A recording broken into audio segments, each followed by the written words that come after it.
Aureli Muremans berperan sebagai Riri. Ia harus beradegan mesra dengan Bandi dan Haris yang diperankan oleh Rangga Azov dan Randi Pangalila.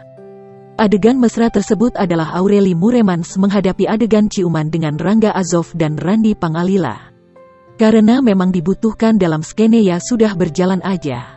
Kalau tidak diperlukan, aku enggak mau, cuma karena dibutuhkan jadi dilakukan, kata Aureli Muremans ketika ditemui di sela-sela nonton bareng series Kupilih Cinta, di kawasan Kemang, Jakarta Selatan, Senin, tanggal 10 Januari tahun 2022. Wanita 28 tahun itu mengaku baru pertama kali beradu akting dengan Azov dan juga Randi. Lantas, harus berapa kali take untuk adegan ciuman? Cuma 1 kali take sih. Mereka sangat membantu dalam proses syuting, ucapnya.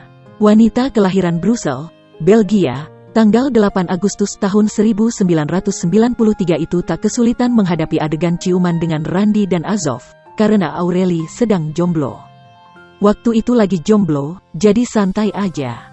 Kalau izin sama mama papa palingan, ungkap mantan kekasih Marcelo Tahito itu. Aureli Muremans tak menampik ketika awal mula ditawari series video Kupilih Cinta, memang sudah tertera di dalam skenario ia harus berciuman dengan Rangga Azov dan Randi Pangalila.